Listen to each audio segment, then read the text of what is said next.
It's actually time to decide to put your feelings first. That's the first thing, to put your feelings first. And that means to literally listen to your feelings and see what they tell you and what you sense from them.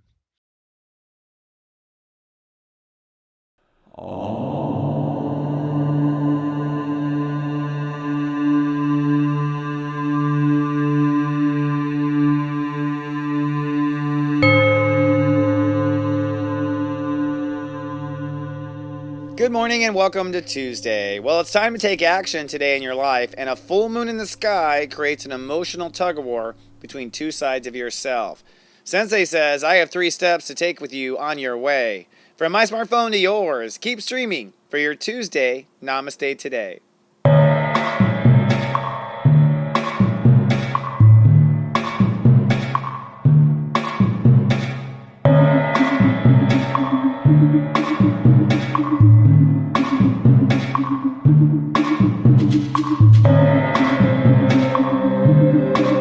Welcome to Namaste today, an encouraging way to start your day. I'm your host and spiritual life coach, stepº27.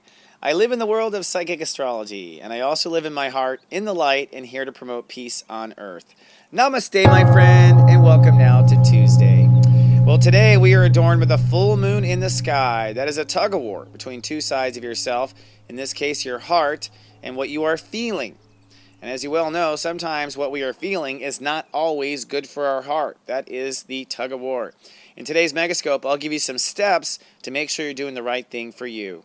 But first, let's take a look at today's Zodiac weather. This Zodiac weather is for Tuesday, July 19th, 2016. Looking at the 5-day moodcast. Well, if today is unbearable, don't worry, tomorrow will be sunny and cool. Thursday will be sunny but frantic.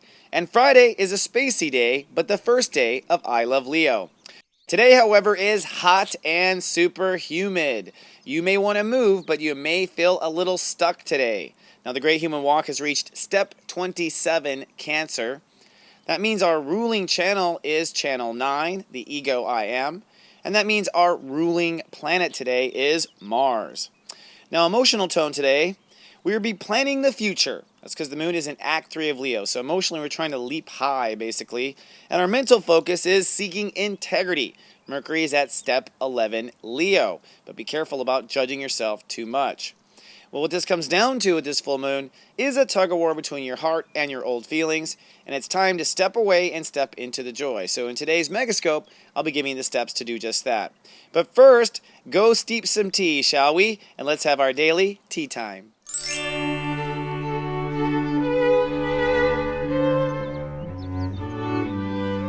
Hello, my friend, and welcome to our daily tea time. Today's tea time topic is a fun one, which is my past life wives. Seriously. My past life wives, seriously.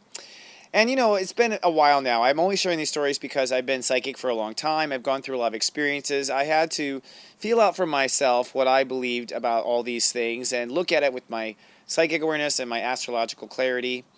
And I always believed in past life wives because I'd always had this recurring dream of this blonde girl underneath the water drowned. And in this dream, I was so terrified because I felt it was my fault that I killed her, that I'd done something. But I knew I hadn't murdered her, but I felt like I was tied to it or something very wrong. So I had this desire to unlock these mysteries. All right.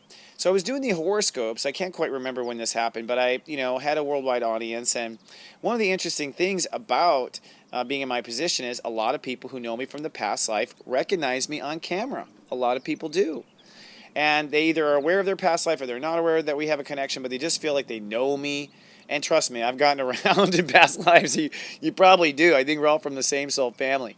So there came this time where I was really starting to get obsessed with Sirius, the star Sirius. Seriously.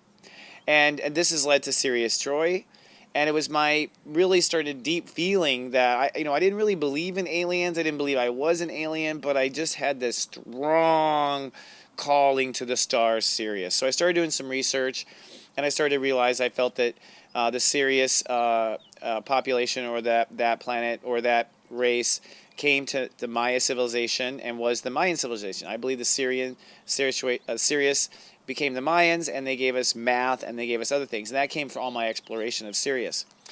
Well, time moves along, me just kind of following these psychic paths, and I basically, I'm very open, talked to lots of viewers, and one viewer wanted to do a Skype with me, and I was like, okay, no problem. And when she connected to me, she was from Slovenia, and she said, we started talking for a long time, and talking about different things, and it's just some spooky point. She's like, "Don't you remember me, honey?" And I was like, "What do you mean?" And she's like, "You don't remember? Seriously?" And then suddenly I had this flash.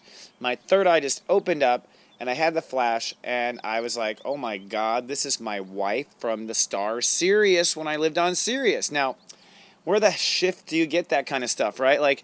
But I broke down crying. I could not stop crying. It was like this long pain had been resolved, and I was seriously effed up about it. Okay, so flash ahead. She's in Slovenia. I was like, wow, that's pretty crazy. Another time I'm chatting with her, and I'm having the images. I had just had one of those dreams of the blonde girl underwater. Okay, and I suddenly wondered, oh, I wonder if this is my ex-wife from Sirius. Who's this? So I kind of bring it up with her, and she says, "No, that's not how I died, honey. Don't you remember how I died?" And I was like, "No, but actually, as I was looking into it, I kind of had this feeling that she was Native American, but I just didn't know where this blonde girl was." And she's like, "Yes, I was Native American." And just as she's telling me that, my friend Sue Zamparelli starts texting me out of nowhere. It's like, "Hey, I'm having a vision of you in a past life right now." I'm like, "Oh my God, you can't write this stuff." I was getting literally at the same time a text message. Sue's giving me details, and at the same time I'm seeing stuff, and at the same time this girl is telling me details. Long story short, we have a little flag come up here, but this is a good story, so we're going to keep it. Live television. Long story short, she was American Indian. I had married her as American Indian. The blonde, we will actually talk about in another story. That's actually a different past life wife. Okay, but this one was indeed, I remember, and I do have lots of different memories of being American Indian, and so it really affirmed a lot for me of a lot of deep feelings I had, and began to just open the jug. Now, I'll end this little story, the jug of past life wives and past life connections. It explained a lot of my loneliness and how I had lost things, because I had lost this wife. She'd gotten killed. She'd gotten scalped. To this day, she has migraine headaches. When she remembered it, she told me. And what did it do good to connect to this? Well, she actually ended up coming to the United States and visiting.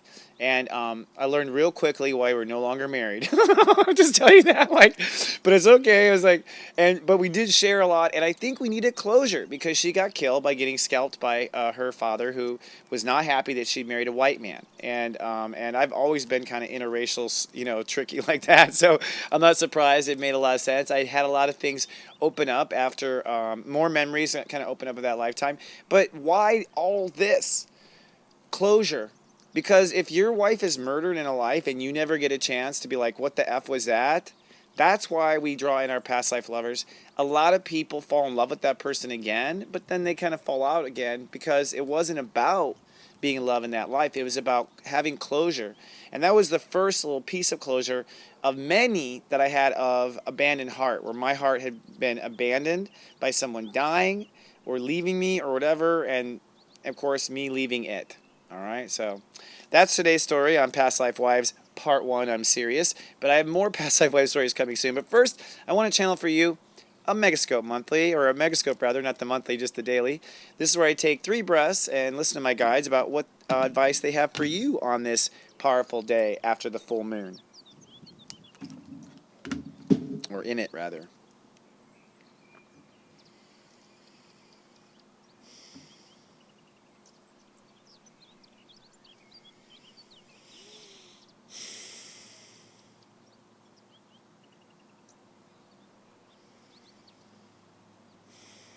Yeah, I had to take a real huge exhale there today, because there is a lot of heavy residue emotion.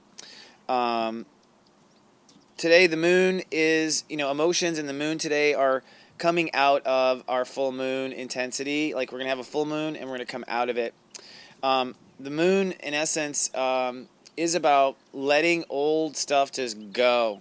Just letting old stuff go, not letting anything from the past get you in the way.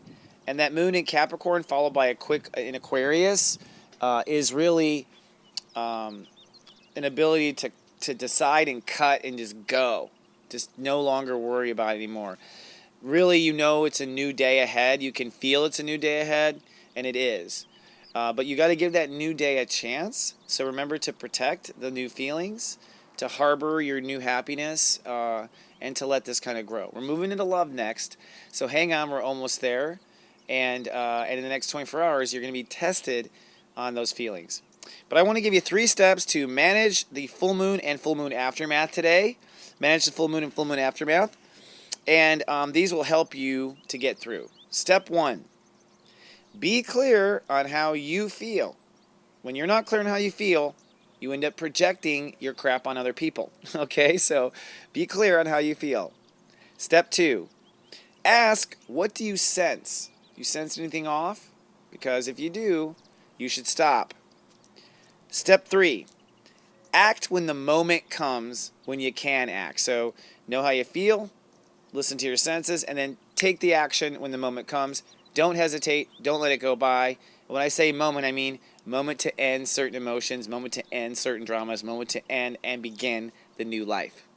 Now, that said, for those watched over by my personal Sensei service, which I really recommend giving it a try for $1.99, today we're going to talk about in your daily Zen, mastering the move. This is how Sensei has tips and tricks on how to make that move and the best move to make. And for your eye candy, before you act, I want to remind you how evolved your dumbass ego is or isn't, so you can be conscious before you make that leap. And everyone, come be the bright star that you really are. Join stepº27 and see how I can help you stay in your heart. It's just $1.99 and details are at stepº27. And I also want to remind you that I am so crazy and grateful that you are here. Crazy in love with you and grateful that you are here and allowing me to be of soul service. I'll be back in 24 hours with more. I'm getting tongue-tied here. Until then, remember, I love you and live, love, be.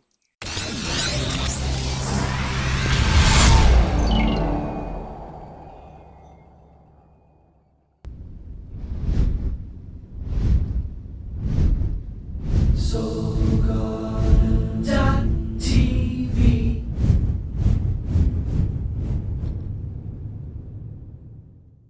Having trouble in your love life?